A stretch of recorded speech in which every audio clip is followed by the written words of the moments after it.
മനുഷ്യ മനസ്സിലൊക്കെ ഇങ്ങനെയുള്ള കാമനകളും അതുപോലെ തന്നെ ക്രോധം, ലോഭം ഒക്കെ ഉണ്ടാവും. എല്ലാ മനുഷ്യ മനസ്സിലും ഉണ്ടാവും. ഇത്തരം വികാരങ്ങളൊക്കെ മനുഷ്യനെ പലപ്പോഴും അമിതമായി വഴിതെറ്റിച്ചു കഴിഞ്ഞാൽ, ഈ കാമനകൾക്കൊക്കെ ഉള്ളൊരു പ്രത്യേകത ഉള്ളത്, അതൊരു കാന്തം പോലെയാണ്. അതങ്ങനെ മനുഷ്യനെ ആകർഷിച്ച് കൊണ്ടുപോയാൽ പിന്നെ അതിൻ്റെ ദുർബലതകളിൽ നിന്നും പുറത്തു കടക്കൽ അത്ര എളുപ്പമല്ല. ഇന്ന് നമ്മുടെ കുട്ടികൾ ഇത്തരം ദുർബലതകളിലേക്ക് കൂടുതൽ വീഴുന്നവരാണ്. അത് ദുരന്തമായി മാറുന്നു. എത്ര ആത്മഹത്യകളും ഞാനിത് പറയുമ്പോൾ, ഇന്നൊരു പെൺകുട്ടിയെ കൊഴിച്ചിട്ടിട്ട് ആ ബോഡി എടുത്ത് പൊക്കി വലിയ രാഷ്ട്രീയ നേതാക്കന്മാരെ അറസ്റ്റ് ചെയ്ത ദിവസമാണെന്ന് കേരളത്തിൽ. അവസാനം ഈ പ്രേമം പോയി തൻ്റെ ദുരന്തമായി മാറ്റുന്ന പെൺകുട്ടികളുടെ ചരിത്രം കേരളത്തിൽ ദിവസവും വന്നുകൊണ്ടിരിക്കുകയാണ്. ഇതൊക്കെ നിങ്ങൾ കാണാതെ പോകരുത്. ഇതൊക്കെ മറ്റ് സ്ഥലങ്ങളിലാണെന്ന് വിചാരിക്കരുത്. നമ്മുടെ ചുറ്റുപാടിൽ, നമ്മുടെ സമൂഹത്തിൽ വരാതിരിക്കണമെങ്കിൽ എന്താണ് അതിനൊരു പോംവഴി? ഇവിടെയാണ് നമുക്ക് ആത്മീയത. എന്താണ് ആത്മീയത? അതിൽ പ്രധാനമായി നാമജപ സംസ്കാരങ്ങൾ വീടുകളിൽ കൊണ്ടുവരുമ്പോൾ, ഈ നാമം എങ്ങനെയാണ് ഒരാളെ സഹായിക്കുന്നത് ചോദിച്ചു കഴിഞ്ഞാൽ, ഇതൊരു എനർജിയാണ്. അത് എത്രമാത്രം ആത്മാർത്ഥതയോടെ നാമം ജപിക്കുന്നുണ്ടോ, അതാണ് എനിക്ക് അമ്മമാരോട് പറയാനുള്ളത്. പൂജാമുറിയിൽ കൈ ഇങ്ങനെ ആട്ടിയത് കൊണ്ടോ കുലുക്കിയത് കൊണ്ടോ ഭക്തി വരില്ല. ചന്ദനത്തിരി എടുത്ത് ഫോട്ടോയിൽ ഉരുട്ടിയത് കൊണ്ടും വരില്ല. ഇതൊരു ചന്ദനത്തിരിയിലോ അല്ലെങ്കിൽ കൈ കുലുക്കലിലോ വരുന്നതല്ല. പണ്ടൊക്കെ ഏത്തടുമ്പോൾ ശരിക്കും മുട്ടുമടങ്ങി അല്ലെങ്കിൽ കുനിഞ്ഞു ചെയ്യുമായിരുന്നു. ഇന്നിപ്പോൾ അതാവാത്തോണ്ട് ഇതെന്തോ ആട് തലയാട്ടുന്ന പോലെ ഈ തരം കുറെ കോപ്രാട്ടിത്തരങ്ങൾ കാണിക്കുന്നതല്ല ഭക്തി. ഭക്തി എന്ന് പറയുന്നത് ഉള്ളിൽ നിന്നും വരണം. ഉറക്കെ ജപിച്ച് ശീലിക്കേണ്ടവൻ. ആ ഉറക്കെ ജപിച്ച് മനസ്സതിൽ അർപ്പിക്കുമ്പോൾ മനുഷ്യ തലയിലുള്ള ഈ ന്യൂറോൺസിലുണ്ടാകുന്ന വികാസങ്ങളിൽ മനുഷ്യന് പ്രധാനപ്പെട്ട 3 കാര്യങ്ങളാണ്.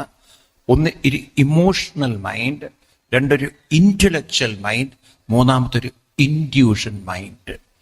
അതിനാണ് തൃക്കണ്ണെന്ന് പറയുന്നത്, തേർഡ് ഐ ഓഫ് ശിവ എന്ന് പറയുന്നത്. അതിനാണ് ഈ ഭ്രൂമധ്യത്തിൽ നമ്മൾ കോൺസെൻട്രേറ്റ് എന്നൊക്കെ പറയണത്. ഇന്നും മെഡിക്കൽ സയൻസിന് തുറക്കാൻ പറ്റാത്ത സെറിബ്രം എന്ന് പറയുന്ന ബ്രെയിൻ്റെ പ്രധാന പാർട്ട് മെഡിക്കൽ സയൻസിന് തുറക്കാൻ പറ്റിയില്ല. ഭാഗം തലയ്ക്ക് എന്ത് പ്രശ്നം വന്നാലും മെഡില ഓബ്ലാങ്കട്ട ഈ ഭാഗങ്ങളൊക്കെ അവർ കോപ്പറേറ്റ് ചെയ്യാം. സൈഡുകളൊക്കെ തുറന്നു നോക്കാം. ഈ ഭാഗം തൊടാൻ പറ്റിയിട്ടില്ല. ഈ ഭാഗത്ത് അടി വരുമ്പോഴാണ് മനുഷ്യൻ മരിക്കുന്നത് പെട്ടെന്ന്. അതുകൊണ്ടാണ് ഹെൽമെറ്റൊക്കെ കമ്പൽസറിയായിട്ട് ഇൻട്രൊഡ്യൂസ് ചെയ്തത്. അപ്പൊ അതുകൊണ്ട് നമ്മുടെ ഉള്ളിലൊരു ഇൻഡ്യൂഷൻ, പവർ ഓഫ് ഇൻഡ്യൂഷൻ, ഒരു 6th സെൻസ് ഉണ്ട്. ജപിക്കുമ്പോൾ ഈ പവർ ഉണർന്നു വരും. പല അപകടങ്ങളെയും മുൻകൂട്ടി കാണാൻ സാധിക്കും. പല പ്രേമങ്ങളുടെ പിന്നിലുമുള്ള ചതികൾ കാണാൻ സാധിക്കും. ആ കുരുക്കുകളിൽ പെടാതെ രക്ഷപ്പെടാൻ പറ്റും. അല്ലെങ്കിൽ ദുരന്ത കഥാപാത്രമായി മാറാം. ഇതിൽ നിന്ന് എന്താ ഒരു പോംവഴി? നാമസങ്കീർത്തനം. എന്താണ്? ഗീതയിലെ 10ാം അധ്യായത്തിലെ 10ാം ശ്ലോകം നിങ്ങൾ കുട്ടികളൊക്കെ ഒന്ന് ശ്രദ്ധിച്ച് പഠിക്കുക. 10ാം അധ്യായത്തിലെ കൊച്ചു കുട്ടികളെ പഠിപ്പിക്കണം. അവിടെ കൃഷ്ണൻ പറയുന്നുണ്ട്, തേഷാം സതതയുക്താനാം ഭജതാം പ്രീതിപൂർവകം. ഈ ശ്ലോകം പഠിക്കേണ്ടതാണ്. അതാണ് കൃത്യം മണി മുഴങ്ങിക്കൊണ്ടിരിക്കുന്നത്. ദേവി പോലും അതാണ് നിങ്ങളോട് പറയുന്നത്. തേഷാം സതതയുക്താനാം ഭജതാം പ്രീതിപൂർവകം ദദാമി ബുദ്ധിയോഗം. ആരാണോ ദിവസവും ഭജിക്കുന്നത്, അതും പ്രീതിയോടെ ഭജിക്കുന്നത്, ആത്മാർത്ഥതയോടെ ഭജിക്കുന്നത്, ബുദ്ധിയോഗം, വേണ്ട ബുദ്ധി, വേണ്ട വിവേകം ഉണ്ടാവും.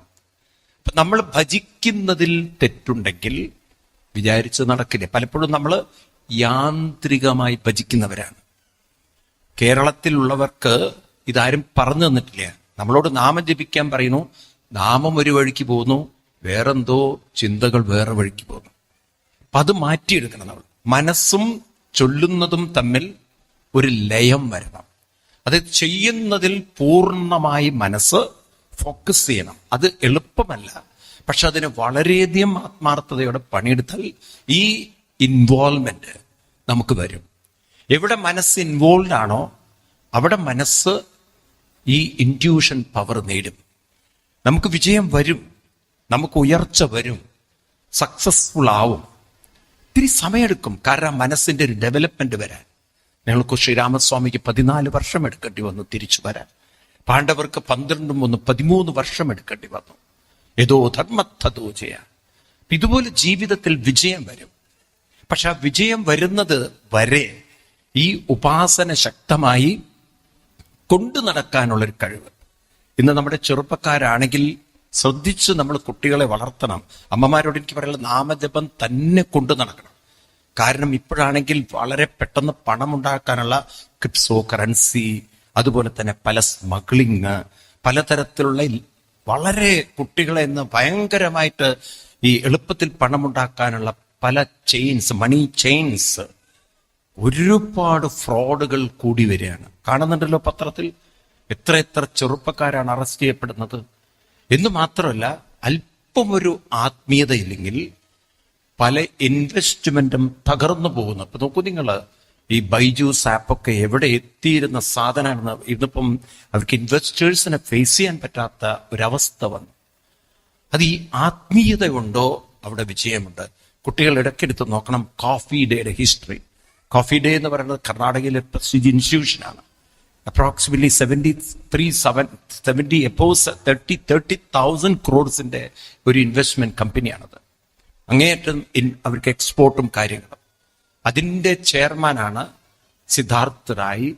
7,000-9,000 കോടി കടവ് ബാധ്യത വരുത്തിയിട്ട് അവസാനം അങ്ങ് മംഗലാപുരത്ത് നേത്രാവതി നദിയിൽ പോയി തന്റെ മെർസിഡീസ് ബെൻസിൽ വന്ന് നേരെ പുഴയിൽ മുങ്ങി ആത്മഹത്യ ചെയ്തു.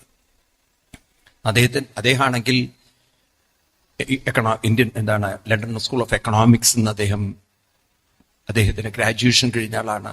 അമേരിക്കയിൽ പോയിട്ട് അദ്ദേഹം അതിൽ MS എടുത്ത ആൾ, PG ഹയർ സ്റ്റഡി ചെയ്ത ആളാണ്. ഇതൊക്കെ ഉള്ള ആളാണ് അവസാനം ആത്മഹത്യ. അദ്ദേഹത്തിന്റെ ഭാര്യയാണെങ്കിൽ ഒരു സാധാരണ ഗ്രാജുവേഷനും കഴിഞ്ഞ് ഒരു ഉപാസകയാണ്. ഇന്നിപ്പം ഭാര്യ അതിന്റെ കടബാധ്യത ഇപ്പൊ കഴിഞ്ഞ് നിങ്ങൾ ഗൂഗിളിൽ സെർച്ച് ചെയ്ത് നോക്കൂ. ഇതിന്റെ ഇപ്പോഴത്തെ ഒരു കടബാധ്യത എത്രയാണ്? 140-240 കോടിയിലേക്ക് അവർക്ക് കടം കൊണ്ടുവരാൻ പറ്റി, കടം കുറച്ചു കൊണ്ടുവരാൻ പറ്റി. അപ്പോ ഇതിനൊക്കെ ഒരു ഗുരുത്വം എന്ന് പറയും. ആ ഗുരുത്വം ഉണ്ടാവണമെങ്കിൽ ഇതുപോലുള്ള ജപങ്ങൾ വേണം. അതുകൊണ്ടാണ് എനിക്ക് വിനീതമായ റിക്വസ്റ്റ്, നമ്മൾ പ്രഹ്ലാദന്റെ കഥയിലേക്ക് കടക്കുമ്പോൾ ഒരു നാമജപം സംസ്കാരം വീടുകളിൽ ചെറുപ്പത്തിലെ കുട്ടികളെ കൊണ്ടുവന്നാൽ അവർക്ക് പെട്ടെന്ന് പണമുണ്ടാക്കാനുള്ള പ്രലോഭനങ്ങളിലേക്ക് എടുത്തവര് ചാടുകയില്ല. അവർക്ക് മനസ്സിലാവും ഇതെന്തോ അപകടമാണ്. എനിക്ക് അമ്മമാരോടുള്ള റിക്വസ്റ്റ് ആണ്, നാമജപത്തിൽ നിങ്ങൾ കോംപ്രമൈസ് ചെയ്തോ നാളെ ദുഃഖിക്കേണ്ടി വരും. ഇവിടെ ഈ അജാമിളൻ അത് തിരിച്ചു വരികയാണ്, തിരിച്ചറിയുകയാണ്, വൈകിപ്പോയി. എന്നാൽ പിന്നത് വിട്ടില്ല. അപ്പൊ നമ്മുടെ ജീവിതത്തിൽ ഈ കാര്യം ഓർമ്മിപ്പിക്കുകയാണ്. ഇതുവരെ നമ്മളൊക്കെ അജാമിളനെ പോലെ ജീവിച്ചു. അജാമിളനെ പോലെ വഴിതെറ്റി ജീവിച്ചു എന്നല്ല അർത്ഥം. എന്തിലൊക്കെയോ പ്രാധാന്യം കൊടുത്ത് എവിടെയൊക്കെയോ മനസ്സ് പോയി. ഇനിയെങ്കിലും അല്പം നമ്മുടെ ജീവിതത്തിൽ ദിവസവും കാലത്തെണീറ്റ് കുറച്ച് നാമം ജപിക്കുക, വിഷ്ണു സഹസ്രനാമം ജപിക്കുന്ന ഒരു സംസ്കാരം, രാത്രി കിടക്കുന്നതിന് മുമ്പ് ലളിതാ സഹസ്രനാമ ജപം, അതൊക്കെ ഒരു ശീലമായി മക്കളെ നിർബന്ധമായി ചെയ്യിക്കുക. അതൊരു കമ്പൽസറി ആക്കുക, നോ കോംപ്രമൈസ് എന്നുള്ളത്. അങ്ങനെ ആക്കി നോക്കൂ. നിങ്ങൾ വീട്ടിൽ അങ്ങനെ ഒരു ഡിസിപ്ലിനിൽ കുട്ടികളെ ജീവിച്ചു കഴിഞ്ഞാലോ നാളെ അവർ തിരിച്ചറിയും, ഞാൻ പല അപകടത്തിലും പെടാതെ എന്നെ കാത്തുരക്ഷിച്ചത് ഈ മന്ത്ര സംസ്കൃതിയാണ്, ഈ ഒരു മന്ത്രജപ ഉപാസനയാണ്. അതാണ് നമുക്ക് കുട്ടികൾക്ക് കൊടുക്കാനുള്ളത്. അങ്ങനെയുള്ളൊരു കഥയാണ് അജാമിള കഥ. അപ്പൊ അജാമിള എന്ന് പറയുന്നത് നിങ്ങൾ വിചാരിക്കരുത് അന്നത്തെ ഒരു കഥാപാത്രം. ഇന്ന് നമ്മുടെ കുട്ടികളൊക്കെ പല ആകർഷണത്തിലേക്ക്, ടെംപ്റ്റേഷനിലേക്ക്, പലതരത്തിലുള്ള പലതരത്തിലുള്ള പല എളുപ്പത്തിൽ പണമുണ്ടാക്കുക, പ്രേമം, അത് ഇത് എന്നുള്ള പല പ്രലോഭനങ്ങൾ എന്ന് പറയും മലയാളത്തിൽ. പ്രലോഭനങ്ങൾ അവരെ വീഴ്ത്തിക്കൊണ്ടിരിക്കുകയാണ്. ഉണ്ടോ ഇല്ലയോ? ഉണ്ടോ? ഈ പ്രലോഭനങ്ങളിൽ പെട്ട് പിന്നെ അതിൽ നിന്നും പുറത്ത് കടക്കൽ അത്ര എളുപ്പമല്ല. ഇപ്പൊ അജാമിളൻ അതിൽ പെട്ടു, അദ്ദേഹം പുറത്ത് പിന്നീട് വഴുകി വന്നു. അപ്പൊ നമ്മളോട് പറയുകയാണ്, നമ്മൾ അതിൽ കഴിയുന്നതും പെടാതിരിക്കാനുള്ള ഒരു ഉപാസന നമ്മുടെ ജീവിതത്തിൽ ഉണ്ടാവണം. അത് ഇത്രയേ വേണ്ടൂ. രാവിലെ എണീക്കുക, കുറച്ച് ഓങ്കാരം ജപിക്കുക, വിഷ്ണു സഹസ്രനാമം. നിങ്ങളെല്ലാവരും ഇത് ശീലിക്കണം. രാവിലെ വിഷ്ണു സഹസ്രനാമം കഴിഞ്ഞ് ഞാൻ വെള്ളം കുടിക്കുള്ളൂ. കുളിച്ചു കഴിഞ്ഞ്, ഇനിയിപ്പോ കുളിച്ചില്ലെങ്കിലും കുഴപ്പമില്ല, അറ്റ്ലീസ്റ്റ് പല്ലെങ്കിലും തേക്കുക. എന്നിട്ട് വിഷ്ണു സഹസ്രനാമം ചൊല്ലി ഞാൻ ചായ കുടിക്കുള്ളൂ. വിഷ്ണു സഹസ്രനാമം കഴിഞ്ഞ് ഞാൻ ജോലിക്ക് പോകുള്ളൂ. അതൊരു ശീലമാക്കി വെക്കുക. ഇതുപോലെ കിടക്കുന്നതിന് മുമ്പ് ഞാൻ ലളിതാ സഹസ്രനാമം ചൊല്ലിയിട്ട് കിടക്കും. ഒരു വാശിയിൽ ജീവിച്ചു നോക്കും. ഞാൻ ചെയ്യുന്ന ആളാണ്. ഞാൻ അത്രയും പറയുന്ന വെറുതെ പറയല്ല, ഞാൻ അങ്ങനെ ശീലിച്ച ഒരാളാണ്. ഇത് ജീവിതത്തിൽ അങ്ങനെ പ്രാക്ടീസ് ചെയ്തു പോയാൽ പല തരത്തിലുമുള്ള വിഘ്നങ്ങള് നമ്മളിൽ നിന്ന് അകന്നകന്ന് പോകുന്നത് കാണാം. കാരണം ഈ മന്ത്രങ്ങളൊക്കെ അത്ര ശക്തിയുള്ളതാണ്. അതുകൊണ്ട് ഇപ്പൊ നിങ്ങളൊക്കെ ഭാഗ്യവാന്മാരാണ്. കാരണം ഇതൊക്കെ പറഞ്ഞു തരാൻ ഒരു ഭാഗവത സപ്താഹം ഇപ്പൊ നിങ്ങൾക്കിവിടെ കേൾക്കാൻ പറ്റുന്നത്. കേൾക്കാത്ത എത്ര ആളുകളുണ്ട്, ഇതറിയാത്ത എത്ര ആളുകളുണ്ട്. അതുകൊണ്ട് ഇതിൽ വിട്ടുവീഴ്ച ചെയ്യരുത്. നിങ്ങൾ ഇതിൽ വിട്ടുവീഴ്ച ചെയ്താൽ ഇന്ന് നിങ്ങൾ കുറെ സുഖം അനുഭവിക്കുമ്പോൾ നാളെ നിങ്ങൾ ദുരിതം അനുഭവിക്കുമ്പോൾ കരഞ്ഞിട്ട് കാര്യമില്ല. കാരണം ചെയ്യേണ്ടത് കൃത്യസമയത്ത് ചെയ്താൽ. അതല്ലേ പണ്ടുള്ളവർ പറഞ്ഞ സമ്പത്ത് കാലത്ത് തൈവത്ത് വെച്ചാൽ കാവത്ത് കഴിക്കാന്നല്ലല്ലോ എഴുതിയത്. കാവത്ത് കഴിക്കാന്ന് പറഞ്ഞാൽ എന്താ അർത്ഥം? ആരോഗ്യവും എല്ലാം അനുകൂലമായിരിക്കുന്ന സമയത്ത് നല്ലത് ചെയ്തു വെച്ചാൽ കഷ്ടകാലം വരുന്ന സമയത്ത് അതിനെ തരണം ചെയ്യാൻ നമുക്ക് സാധിക്കും.